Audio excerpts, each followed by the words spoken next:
I used to struggle with watercolor trees until I found what I call easy mode. It's a way of working with the paint instead of against it, so that you can just relax and enjoy the process. Let me show you. I'm working in a sketchbook today, but you'll actually get much better results if you use proper watercolor paper. If you need more help on that, there's a separate video and I'll pop it up in the cards. I don't know about you, but my default is usually to start by approaching things with logic, because that's just, well, logical, right? But when it comes to painting, that can often be more unhelpful than you think.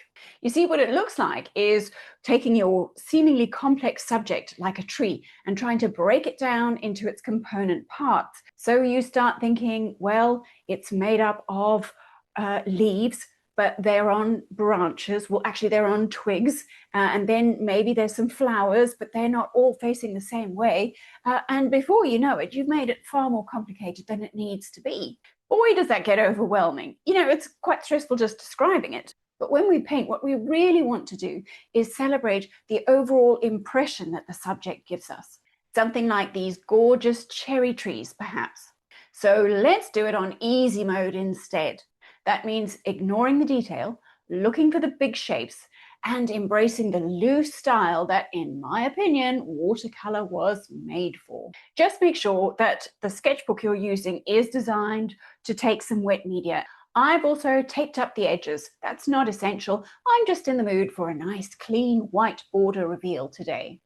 Now, the first thing I would do is think about my horizon line, and I want to pop that on about the third line, so about the third of the way up, and then I'm looking for the big overall shape that all of those cherry trees make together. This is the key to easy mode. And then I'd say our tagline for easy mode is don't worry. Don't worry too much about the pencil drawing. Don't worry about all those tiny little details. Let's just see what the watercolor can do for us. The other thing about easy mode is that we want to keep things really simple from a supplies point of view. So I'm going to use just one brush pretty much the whole way through. And on the subject of simple, let's talk about color. Obviously, I'm going for pink. I happen to have quite a few different pinks. That's because I'm an art supplies junkie, and you got to know I'm buying all the colors, but you really don't need to. Remember that you can always create slightly different variations of your pink by adding other colors to it. So try popping in a little bit of orange, perhaps purple, a blue. All of those colors will slightly alter your current pink and give you a nice range of pinks to work from. I love to pop in a little bit of clear water before I start painting, because that means I'm going to have a little bit of an element of surprise when I drop my paint into these damp sections. It's going to be really helpful in creating a variety of marks and a variety of lights and dark versions of the colors of paint when I drop them in. I'm starting with my palest pink, and I'm using the brush to put in interesting marks. I'm effectively letting it just dance across the page, blobbing it around, making sure I've got some fine marks and some broader marks, letting it create interesting shapes in this lovely pale pink color. It's very helpful in watercolor to work from the lightest colors to the darkest colors. You can always add more color and make something darker, but it's very hard to go the other way in watercolor and start with dark and make it light. So I'm popping in little dancing marks of pale pink wherever I can see them in the photo. Now I want to add a little bit more variety in that color and a little bit more depth of tone, by which I mean I want some slightly darker pinks. So I've cleaned off my brush and I'm going into my darker pink, and I'm going to pop that in using the similar marks that I was making before, making sure there's a nice variety of those marks. I often look at my photo with my eyes half closed, because when you do that, you can much more easily see where the darker parts of the photo are. So I can see little darker clumps of color here and there in the reference photo. And if I can try and do the same sort of thing in my painting, then I'll be able to get a little bit more of a sense of volume in these trees, by which I mean they won't look quite so flat if I can put little bits of dark and little bits of light. And talking about that photo, You don't have to get it exactly the same. We're on easy mode, remember, and every tree is different and the lighting is constantly changing. So you really don't have to worry about trying to do it exactly as you see it in the photo. What you want to take away from that is to notice from the photo that there is this variation in light and dark, and make sure you include some of that in your painting. Maybe you're going to get it in about the same sort of place as you see it in the photo, probably, ideally, but if you don't, it doesn't matter. Your trees are just going to look slightly different from the ones in the photo, and sometimes that's actually even better. Now, I've actually got a colour called Opera Pink from Daniel Smith in my palette. If you've got it, you'll know all about it. It is crazy neon, exciting Barbie kind of pink, and I love it. So I don't know that I would want to do a whole painting with it, but I'm going to pop in a few little bits of that to add a little bit more excitement. Because it's such an exciting neon color, it gives you a little shot of interest. And one of the things that'll make that stand out even more is if we also put in little shots of dark. So I also want to put in a bit of a darker tone here, something a little bit more in the purple family. Now, on different days, I might choose slightly different paint colors. Again, it doesn't matter. We're painting on easy mode. All we really need to make sure is that we've got some variety. One of the other things that I really loved about this image is the blue sky contrasting against the pink cherry blossom. So let's pop in a little bit of that.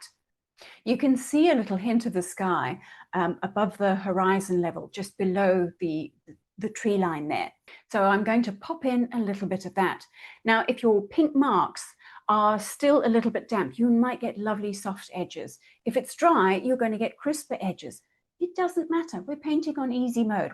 Let's also put a bit of that blue sky up in the top corners of our painting, where we really were expecting to put in the sky. And I like to make sure that I put slightly darker washes, which you can do either by using more concentrated pigment or by adding in a bit of an extra blue that is slightly darker. And I like to put that in the top corners because that has the impact of pulling us into the center of the image. It creates what they call like a vignette effect. Again, you know, these are little extras. Add in what suits you, leave out what doesn't. Just make sure you're enjoying watching these beautiful colors spread out on the page. And don't forget the sky holes. By sky holes, I mean, you know, when we look at the trees, it's not a solid mass. We're seeing it as one big shape, but it does have those little spaces here and there where you can see the sky through the blossoms. So where you've got little white patches, let's pop in a few tiny blue marks, which will be little suggestions of the sky peeping in through those lovely flowers. You don't need too many, just one or two really helps to break up that big shape and remind us that we are actually seeing the sky through the trees, which again is helping us with that sense of depth in the painting and stopping it from looking too flat. Now, what about what's going on the horizon? In the image, we can see there are some maybe extra trees and shrubs. There's a bit of a fence and all sorts of things going on down there. Let's not worry about that. That's not what this painting is about. This painting is about those big, beautiful trees. So all we want is a little bit of a darker green suggestion. So I've taken a darker green color from my palette and I'm just pushing the brush into the page. And I like to use the big fat belly of the brush to put down lots of pigment and to give an organic sort of shape that I might not be able to paint in any other way. I don't want it to look like a stamp. Sometimes when you do this, if you find a mark you like, you tend to do it again and again and again, and then you've created a bit of a pattern, and that's not really what we want to see either. So if I see that happening, I can just mess it up a little bit and make sure that the marks I put down are all slightly different from each other.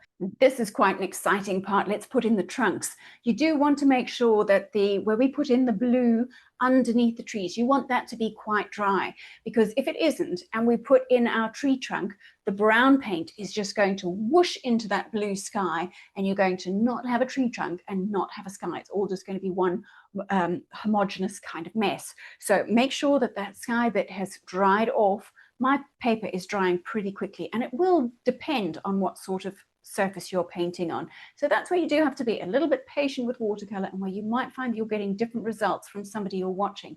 It's because they're using different paper and in a different temperature, you know, different environment. So just make sure that your page is dry and then pop in some dark brown marks using the tip of the brush. And remember to wiggle it. Tree trunks aren't perfectly straight and they aren't perfectly arched. They're very irregular. So the more irregular you can be, the better.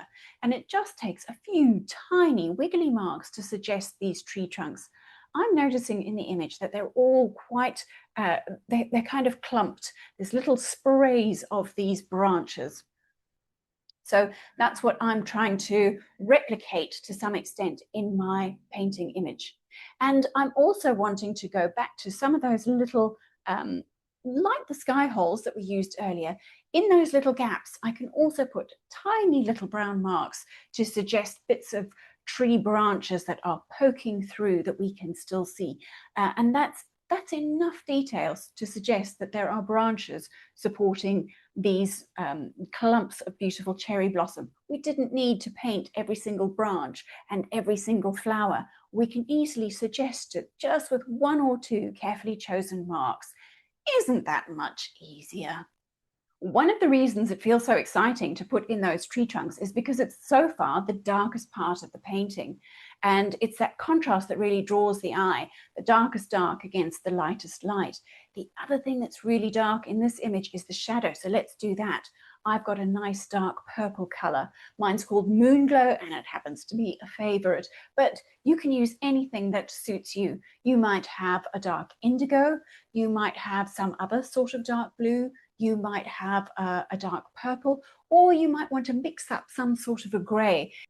If you've got something like a burnt sienna and an ultramarine blue, you can mix those two together to make yourself a nice subtle gray that you can use to put in this really dark shadow. But you do want to make sure that there's not too much water in the mix because that will just make it very pale. And we want a nice, intense, strong dark shadow that I'm putting in right across this horizon and then letting it feed up the side of the trunks that I've put in just to add a little bit more of interest. Even in the dark darks, we want some variety in that color. So adding my dark purple over the dark brown is going to really help with that. I notice that the shadow is darker at the horizon and then it fades out. That's often the way the shadow works. So I can pull the paint out slightly, and then I also want to use the tip of my brush to do the same sort of thing, the same marks I was making when I painted the cherry blossom, but this time we're doing it in purple over the grass, because what we're really painting is the shadow shapes that are cast by those lovely cherry blossoms on this bright green grass in the foreground.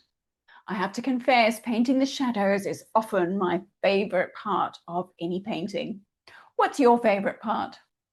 Now that I've got lots of the lights and darks in, it's a chance to go back and see if there's anywhere else where I would like to pump up the color or increase the contrast.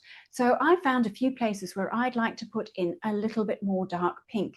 The other thing that always happens is that watercolor dries lighter. So it's very common to find that things are paler than you thought they were going to be. But don't worry, you can just keep adding paint. It really is up to you to decide how much or how little to do. When we paint from a photo reference, what we're doing is abstracting that image that we see. So it's up to you to what degree you want to do that. You could stop right in the early stages and have the whole image just suggested in a very abstract way with a lot of loose washes. Or you can keep going in this way, adding up little details until it becomes more and more realistic. It's really up to you. That's what easy mode is all about. I have to say, it does make it a fair bit easier to put in details like these tree trunks if you're quite comfortable with the way the tree trunks grow. And you know, the best way to do that is to look at the trees when they're completely bare. They're quite attractive too. I call them winter trees, and I've got another video all about that. I'll pop it up on the screen while you're watching this tape peeling off and revealing the clean border, just in case you want to watch that one next and learn exactly how to paint natural looking tree trunks and branches. Happy painting!